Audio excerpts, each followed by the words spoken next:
Berbagai seni dan kreasi kini menjadi keterampilan anak-anak yang akrab dengan kehidupan jalanan yang mengalami kesulitan ekonomi. Anak-anak dari Panti Asuhan Kampus Diakonia Modern atau KDM mampu menciptakan berbagai karya yang bermanfaat dan memiliki nilai jual. Berdiri sejak 43 tahun lalu, panti yang berada di Kelurahan Jatirangon, Kecamatan Jati Sampurna, telah membesarkan dan membina ratusan anak. Anak-anak usia 3 hingga 20 tahun dari berbagai daerah di Indonesia dirangkul dari jalanan oleh pengelola setelah mencari tahu asal-usulnya. Setiap pagi, anak-anak panti yang berjumlah lebih dari 90 orang ini memulai aktivitas mereka dengan sarapan pagi, bersih-bersih lingkungan, dan belajar.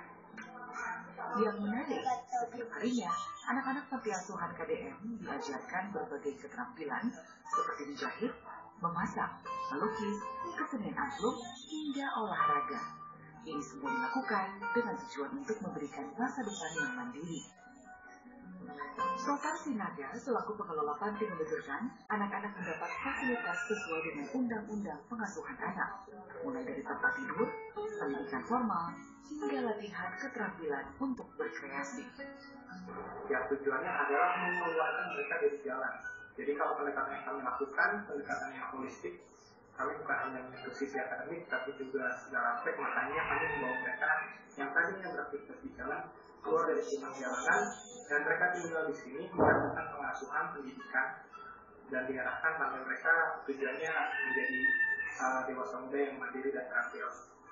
Sehingga mereka bisa survive di masyarakat. Salsa Bella Siregar adalah salah satu anak didik di panti ini.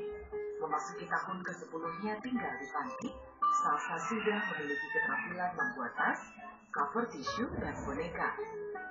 Berawal dari keinginan untuk mencari biaya liburan pertengahan tahun, Salsa mencoba menjahit tas dengan hanya 1 hari pembelajaran. Hingga esoknya, ia jahit lebih banyak lagi untuk dijual. Hasil dari 30% penjualan pun ia sisihkan untuk bekal masa depan demi mencapai cita-citanya menjadi desainer handal keluaran Universitas Negeri Jakarta. Untuk mengisi kebosanan, Salsa menikmati berbagai kegiatan dengan teman-teman di panti. Kalau sekarang sih 2.150 ya. Buat apa aja sih kalau misalnya tabungan itu sehari-hari? Itu memakai sih tabungannya ada. Kamu mau buat apa kalau di sana? Buat saya kuliah di luar negeri. Mau jadi apa nanti? Desainer. Kenapa sih pengen jadi desainer? Ya karena saya awalnya sih pengen jadi artis. Jadi artis itu ada pesan dari saya. Kalau artis itu cuma terkenal sebentar. Kalau desainer sampai tua juga akan terkenal. Perlindungan dan pendidikan yang disediakan panti asuhan KDM tidak berorientasi pada hasil produksi anak didik, namun bertujuan untuk membekali anak-anak yang berawal dari pengemis jalanan menjadi sosok dewasa yang mandiri dengan memanfaatkan kemampuan dan keterampilannya. Dari Jakarta, Putri Lukman, AIS, Metro TV.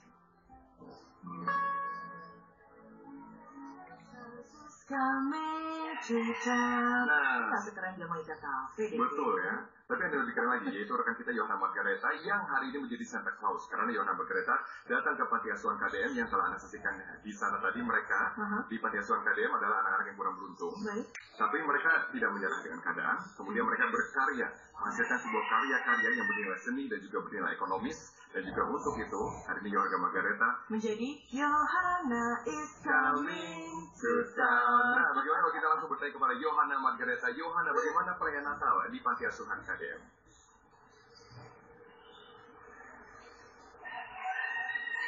Ya, Robert dan juga Widya, hari ini saya merasa beruntung sekali karena saya dapat merayakan Natal di sebuah tempat di mana di sini banyak sekali saya ditemani oleh puluhan adik-adik kecil, teman-teman saya yang luar biasa pada pagi ini. Kita sapa dulu mereka. Selamat pagi.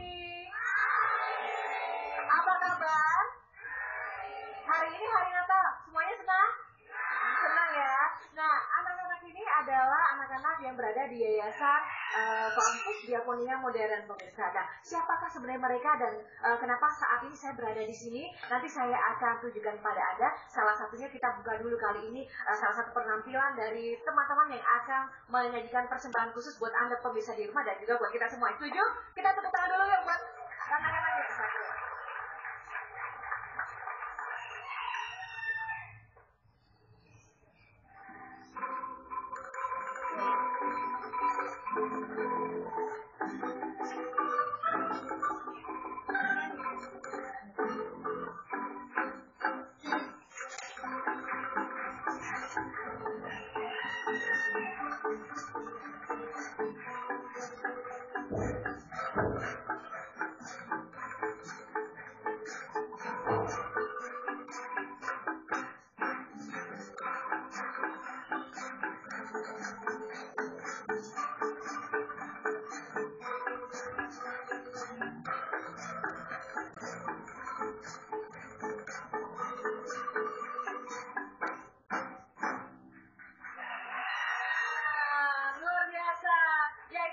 Adalah teman-teman dari Yayasan KDM dan siapakah mereka? Nah, mereka ini adalah anak-anak dari berbagai macam latar belakang pemirsa. Banyak dari mereka yang mayoritas adalah anak-anak jalanan, ada juga anak-anak yatim piatu. Tapi yang membedakan mereka dari anak-anak lainnya, di sini mereka dilatih, mereka dikumpulkan dan mereka dibentuk menjadi sosok yang istimewa dengan karya talenta yang luar biasa. Salah satunya nanti saya akan tunjukkan pada Anda dan sekaligus juga nanti saya akan ditemani oleh narasumber yang di sini ada Romo Beni. Selamat pagi Romo Beni. Selamat hari Natal Romo. Kita culik dulu ya Romo untuk bersama kita di sini dan juga ada Pak Benjamin selaku Ketua Yayasan dari KDM. Selamat pagi Pak. Pagi Pak Yana. Nah, saya ingin menanyakan dulu ini pada Romo Beni terkait dengan kita kali ini ingin mengangkat tema yang sedikit juga mengingatkan tentang harmonikasi bagi bangsa terkait dengan tema besarnya adalah keluarga yang dekat dengan Allah. Seperti apa sih Romo sebenarnya tema itu? Natal itu kan sebenarnya kita bersukacita karena kita sebagai manusia lama yang penuh dengan kelicikan, kebohongan, ketidakjujuran, sekarang kita menjadi manusia baru yang penuh kasih, lembut, dan cinta. Dan hari ini kita merasakan cinta di kampus ini. Lihat wajah anak-anak ini penuh dengan senyum. Ayo senyum adik-adik. Nah, wajah senyum yang memberikan itulah maknanya. Jadi Natal itu penuh kegembiraan, optimisme untuk menyongsong 2006. 2006 itu penting bagi kita 2016 karena penuh dengan harapan. Jadi wajah-wajah teman-teman ini memberi harapan untuk bangsa ini. Mari kita panggil ya. Adik-adik kita. Oh iya, saya memperkenalkan beberapa adik-adik kecil yang ada 3 orang yang menjadi diva di sini. Saya tadi sudah kenalan, ada namanya Jaka, ada namanya Putra, ada Yusuf. Sini. Boleh maju tadi? Ini lucu sekali pemirsa. Inilah wajah-wajah. Oke, ada ke kamera? Ya kemarin ya. Nah, ini anak-anak ini istimewa karena mereka adalah anak-anak yang Pak Benjamin menceritakan mengenai latar belakang. Ini ada Jaka dan juga Putra. Dari mana mereka? Ya, Jaka dan Putra ini anak-anak yang luar biasa ya. Mereka ada orang tuanya di sini. Jadi dulu orang tuanya bermasalah, ya. Ada di jalan juga. Lalu kami ajak untuk bergabung di sini, ya, bersama-sama mengembangkan pendidikan buat anak-anak yang di sini, ya. Ini tadi Jaka kesulitan bicara, sekarang udah lebih lancar. Lebih lancar. Nah, ini teman-teman. Sekarang kita tanya ya. Tanya. Jaka kalau besar mau jadi apa? Mau jadi apa? Mau jadi apa? Katanya mau jadi model. Kalau Yusuf mau jadi apa? Jadi apa? Kayaknya gimana kalau jadi polisi gitu? Katanya mau jadi polisi. Tapi malu-malu anak-anak ini. Oke, tapi yang pasti di sini mereka menjadi 3 diva yang menjadi favorit teman-teman yang di sini ya. Dan tepuk tangan dong buat. Terus ada satu lagi dan ini yang di depan saya ini adalah karya dari teman-teman yang ada di sini, ada dari Elsa ya. Sasa kita panggil Sasa. Oke, Sasa maju. Ya. Nah ini Sasa. Oke. Nah sekarang Romo tanya Sasa ya. Ketika Sasa membuat ini diinspirasi apa Sasa? Tunjukin kepada pemirsa Sasa. Sasa ceritakan. Ini namanya boneka Pepe. Boneka Pepe itu menceritakan tentang anak-anak jalanan seperti anak-anak KDM. Nah, ini modelnya model charity. Jadi ceritanya anak KDM itu tuh pengen punya cita-cita, tapi mereka tidak bisa menggapai cita-cita seperti anak yang di luar. Nah, karena mereka ingin banget menggapai cita-cita, semuanya pada buat ini dan dijual seharga 100.000. Uang hasilnya itu kita pakai untuk satu anak KDM makan selama 5 hari. Oh gitu ya, luar biasa sekali. Nah ini katanya Salsa juga membuat banyak sekali tas. Cita-citanya apa sih sebenarnya kalau Salsa sendiri? Desainer. Desainer, luar biasa ya. Oke, ya ini beberapa contoh aja ya. Boleh kembali dulu adik-adik kecilku, duduk yang manis lagi. Nah ini tadi pemirsa sedikit perkenalan, Salsa boleh duduk di sana. Nah, ini perkenalan tentang sedikit profil dari teman-teman yang ada di sini. Artinya Romo di sini bahwa anak-anak ini adalah harapan bangsa. Apapun latar belakang mereka ini, siapapun mereka juga itulah tanggung jawab kita orang dewasa untuk menjaga mereka. Tapi bagaimana Romo melihat perkembangan dunia sekarang dengan keberadaan anak-anak ini? Masihkah mereka dianggap sebagai generasi penerus dan aset bangsa? Ya, kita prihatin ya, karena wajah anak-anak kita ini sekarang menghadapi masalah kekerasan, baik kekerasan seksual dan kekerasan dalam arti dalam keluarga. Karena kerap kali anak-anak itu tidak dilihat sebagai anugerah Allah yang luar biasa. Maka kita diingatkan dengan bayi dalam kandungan Maria dan Yosef.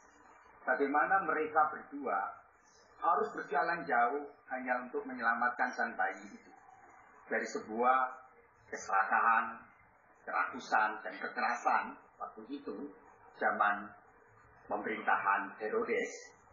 Dan waktu itu memang Maria dan Yosef sebagai seorang ibu yang mau mengorbankan segala-galanya demi sang bayi mungil itu.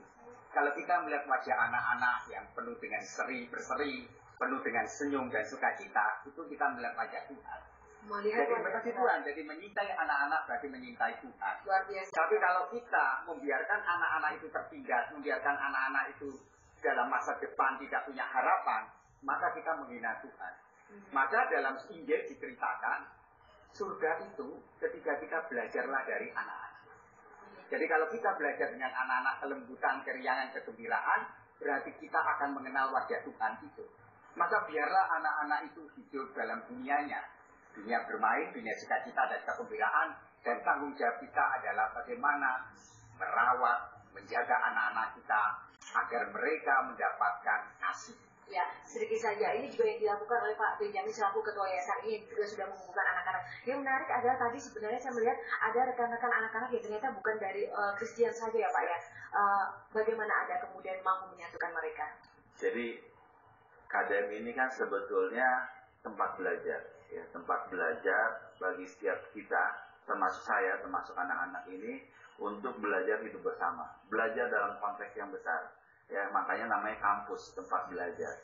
Ya, sehingga di sini kita belajar selain belajar untuk mengembangkan diri sesuai dengan bakat yang Tuhan berikan, tapi di sini juga bagaimana belajar mengasihi di tengah perbedaan.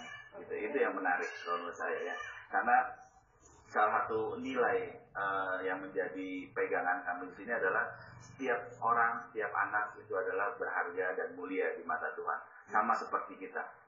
Sama seperti kita, semuanya adalah dasarnya cinta. Karena cinta itulah manusia dapat hidup, tumbuh bersama, damai, dan dapat kemudian mewujudkan apa yang memang Tuhan ciptakan pada manusia untuk saling mengasihi tadi. Dan karena cinta ini ternyata juga menjadi bagian yang bermakna bagi anak-anak ini. Kenapa? Ternyata anak-anak di sini, adik-adik di sini suka lagu karena cinta katanya ya. Benar nggak? Benar. Yang nyanyi siapa? Oh Kak Joy udah ada di sini. Yuk boleh nyanyi sama-sama dong sama Kak Joy. Halo Kak Joy. Apa kabar? Puji Tuhan baik ya. Senang Kak Joy bisa bergabung dengan adik-adik. Senang sekali apalagi bisa melihat wajah-wajah anak-anak, adik-adik yang ada di KDM ini. Biarlah kasih Tuhan terpancar untuk mereka. Oke, nah sebelum nanti kita akan mendengar Kak Joy menyanyi, kita break dulu. Nanti kita akan kembali pemirsa bersama teman-teman yang ada di Yayasan KDM ini. Sesaat lagi selesai kita.